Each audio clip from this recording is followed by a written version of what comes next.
Friends, welcome back. Today, this is my episode of Garden Phone a Friend.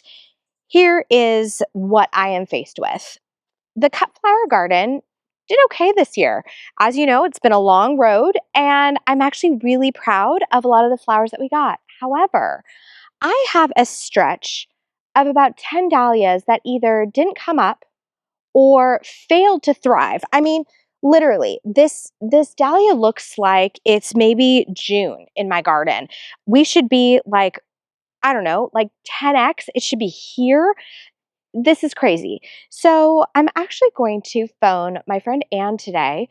If you haven't seen my tour with her, where I visit her amazing cut flower field, I will pop it below. But Anne is a dahlia expert. She has been growing for years and years and years, and I've been growing for years too, but this area baffles me. When planting, I did all the things. I followed all the instructions. I have grown in this garden multiple years. However, despite all my things, good drainage, fertilization, using compost when planting, despite all of that, I still have a failure to thrive moment here.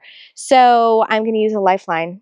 I'll be phoning a friend, and we're going to dive in to what this problem is. I have some fears going into this. I have fears about disease. I feel like this is like end of days, pestilence, disease. But at the same time, I think it's really important to walk through these failures with you guys, and let's get some actual answers here, because unless I know what's going on, I can't fix it for next year. And my goal for next year is to have an even more abundant cut flower garden. So we are going to do a little FaceTime diagnosis. Let's get Anne on the line. Oh, hey girl. How's it going? Well, you are being recorded. Are you ready to see the disaster total? Here's where the disaster begins. Okay, so do you remember in Who Wants to Be a Millionaire when they were like, you have a lifeline? Yes. You are my phone a friend lifeline. Love it. No one's ever wanted me to be their phone a friend before, so I'm very excited about this. Are you serious? Well, I don't know. I mean, like, if people do want to go to coffee, I guess that counts, but, you know. You're a phone a friend lifeline. Okay, so I'm going to dig these up, and maybe what I'll do is I'm going to give you a lay of the land first. So here's the scoop. I've successfully grown in this row before.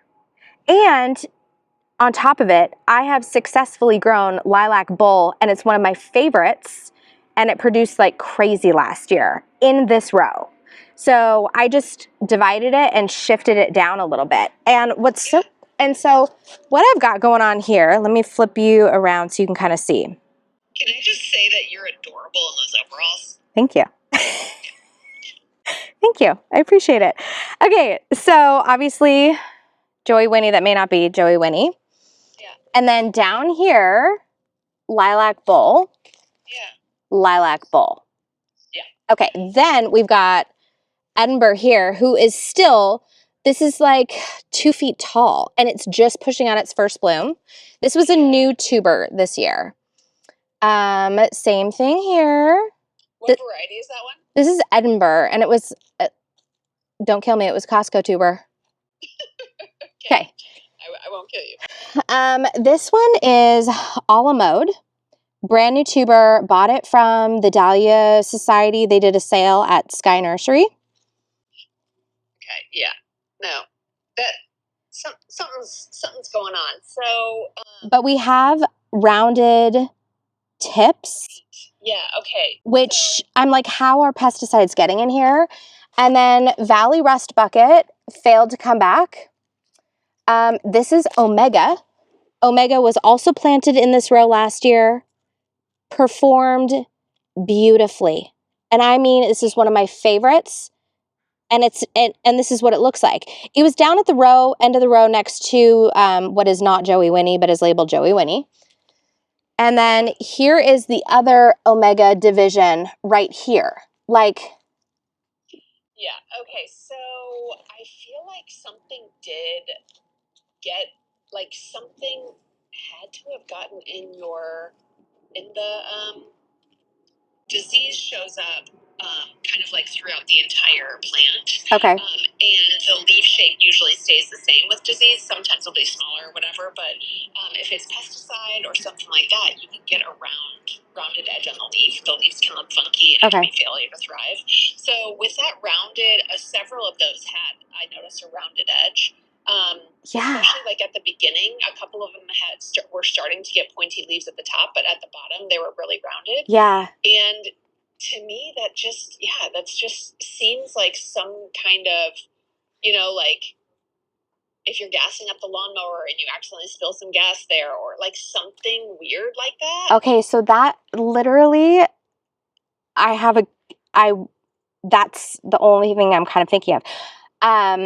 These don't look like leafy gall or anything weird, or crown gall or anything weird, do they? They don't, but a lot of times at the beginning when, like in the second season of having especially leafy gall, you'll have a bunch of sprouts. But I mean, really, if you dig them up now, we'll be able to tell from the tubers themselves if it's leafy gall or crown gall because of how it presents on the tuber. All right, should we get after it? Let's do it.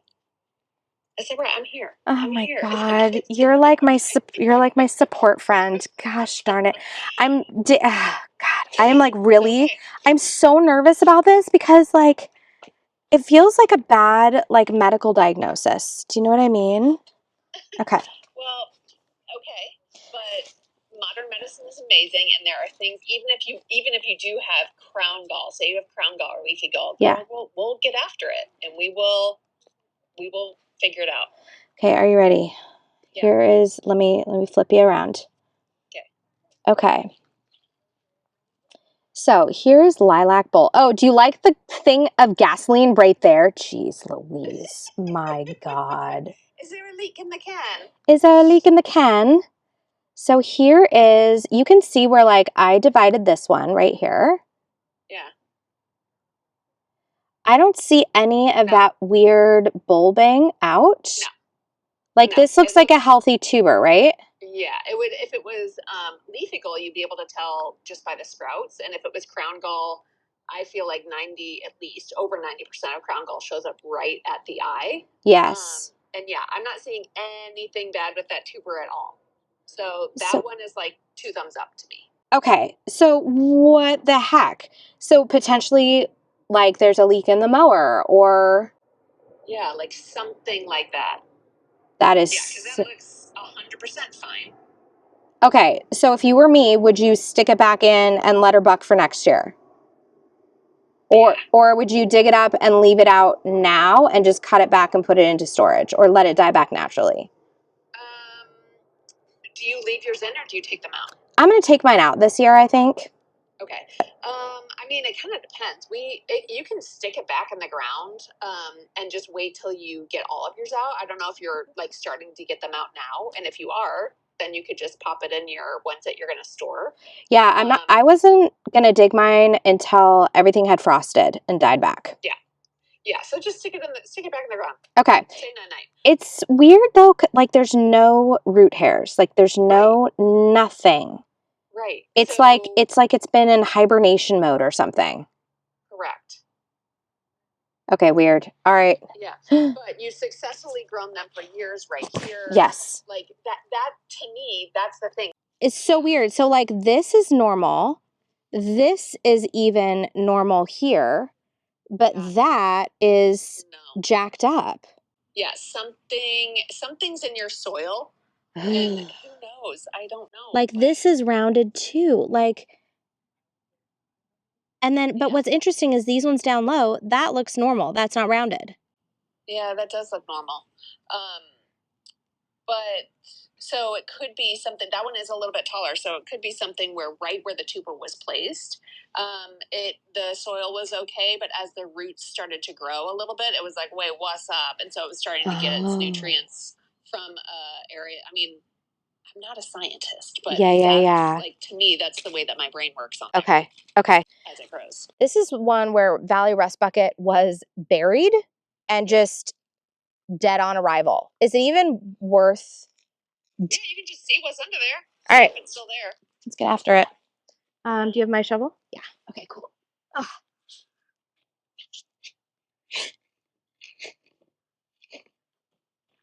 Do you love like the pro one-handed dig on this? I am so impressed. Actually, you read my mind. I was like, dang, girl. Oh, dude, I tell people like a shovel is essentially my appendage at this point. Okay, so root mass. Okay. I got nothing. I have, that's probably maybe rotted out tuber, although I should usually feel like a disgusting slime lump if it's rotted. That's my least favorite discovery. Oh my gosh. Yeah, I got nothing under there. Yeah, no. So she did. She probably just rotted and was like, peace out. Yeah, I was like, okay, next time. Oh, let's get those weeds out of there. Okay. Next up, Omega. This one makes me so sad because I love Omega. We talked about this when I was out in the field, and she grew down there by Joey Winnie very successfully multiple years. And I'm talking multiple years. Yeah. Okay. And had like tuber baby on top of tuber baby on top of tuber baby. Oh, that one's a lot more beefy. I can feel it. Okay. All right. Okay, let's see where we're at here. Okay, so far looking like... Oh, shoot, did I just snap it off? It's all right. It's all right. I mean, I know where to get more. Yeah, you do. Okay, so interesting. Look at that. Okay, so rotted tuber. And then this one. Okay, now wait. Give me a close-up of these guys. Okay. And yeah, I was just making sure I didn't see any crown gall, but no, that looks totally fine. I mean, other than the rotting away. Let me just kind of get in here in this middle. Yeah, I don't see multiple sprout points or anything. Yeah, no, that looks totally fine. So it's like... And then these ones don't have any... Oh, there's like one rounding of the leaf there. But then do you see how much die-off I had? I know. Like, what the heck? Yeah, and they don't usually come out of the ground like that yellowy color either. Yeah. That's pretty strange. Girl, I am not seeing... The awesomest news is that I'm not seeing any bad, like any disease at all. Like, thank God. Yeah, I'm 98% sure that is not what's happening. I mean, we were out there and I was like trying not to lose my bejesus because I was like, oh my God, if I have crown gall, I'm going to lose my mind. No, but even so, if you have crown gall, we can walk through that. Yeah. We can do it. Okay. Yeah. But that's not what I see. So And it's like, look at all of this root mass, and it's just like... So bizarre. So weird, right? Yeah. Okay. Alrighty.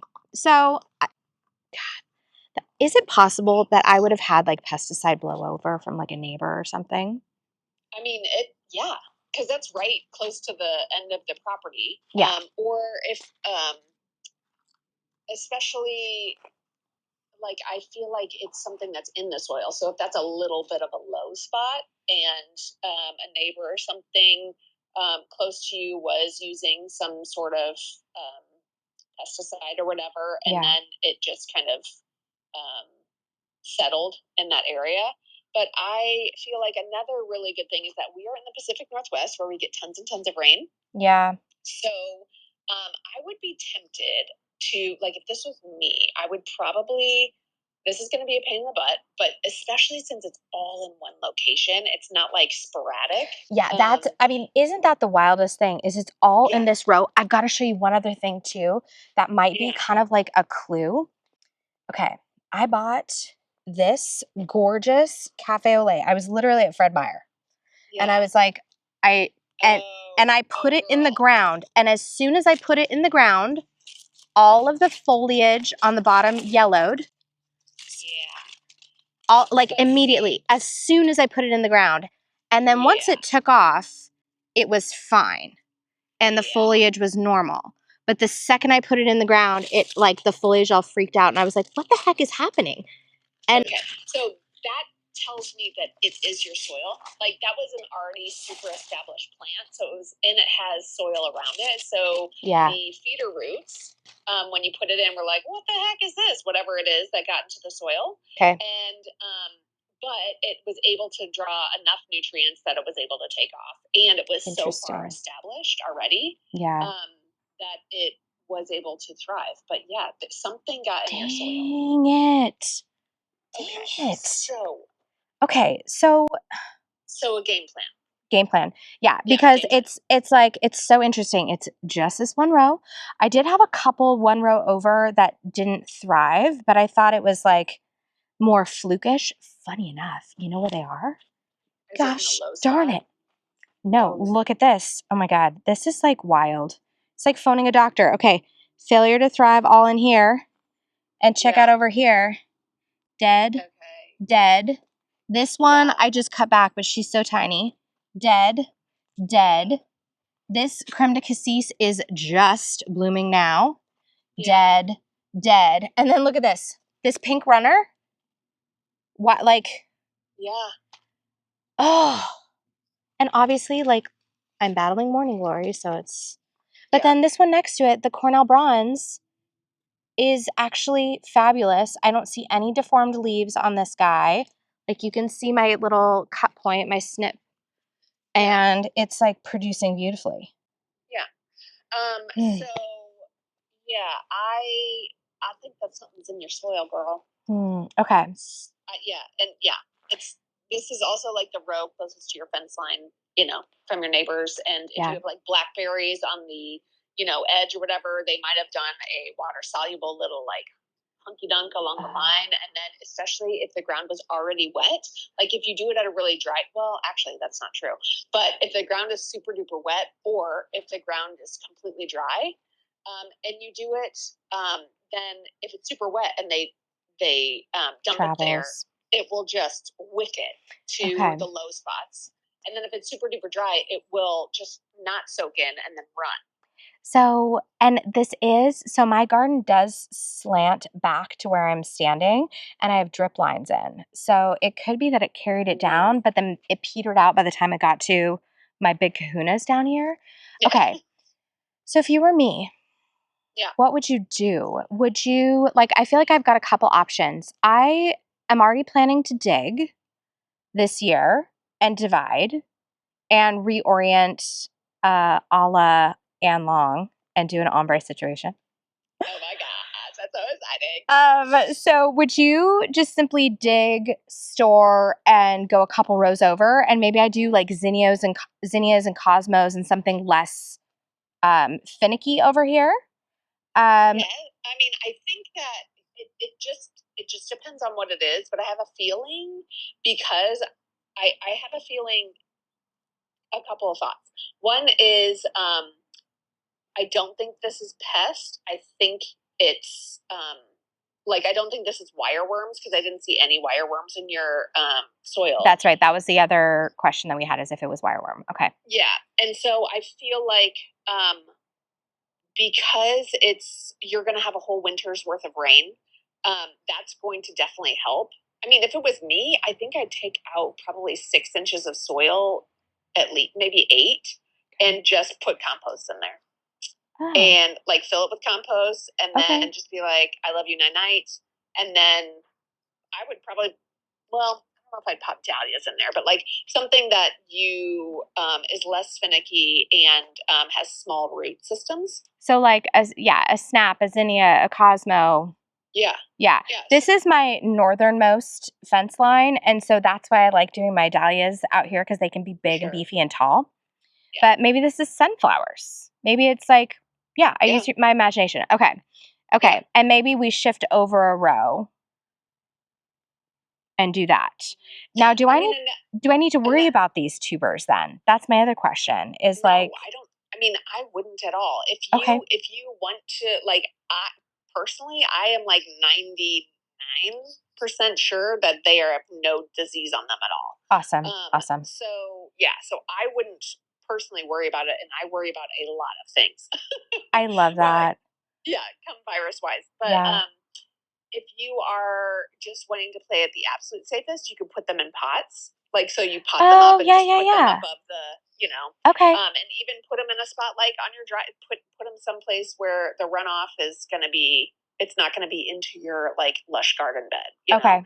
But literally I'm not worried about that. So it's going to be a pain in the butt. I would take some of that soil out. Okay.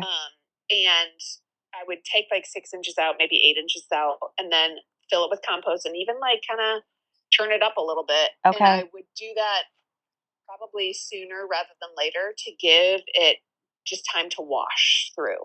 Okay. And so we have no idea what it is that got in the soil. Yeah. So if it's something that's like super duper bad, that's why I'm saying you should probably replace some of the soil. Yeah. Is there, have you ever had your soil tested? No. I know that that's like a thing, and lots like, and lots of people do it, but I've never done it. But it's like $80 or something. Yeah. And it's through like, I can never figure out how to do it.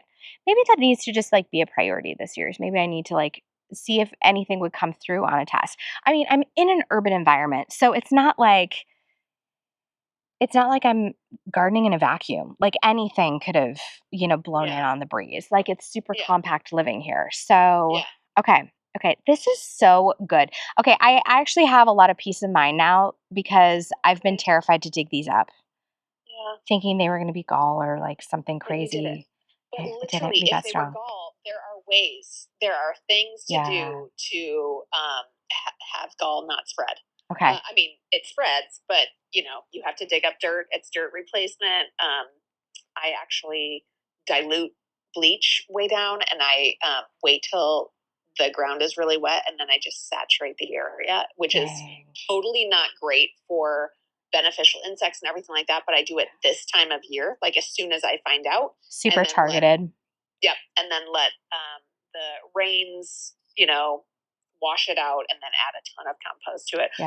Or remove some of the dirt and then add a ton of compost the following year. So, man, okay. I know. All right. We can do this. Thank you for being my phone a friend. Thank you for letting me call you and interrupt your weekend. And just like, it's like having someone hold my hand, someone with more experience. And I think that this is also a message that I want to give to people is like, you are not expected to know it all.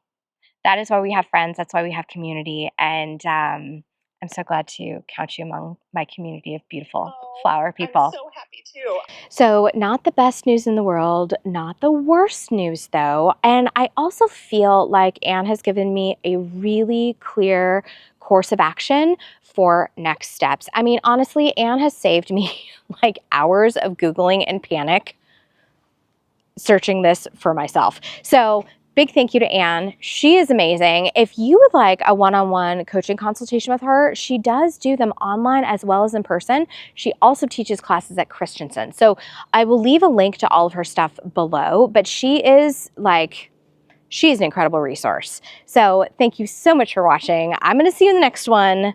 Clearly we got some work to do, but go say hello to your garden for me. Bye.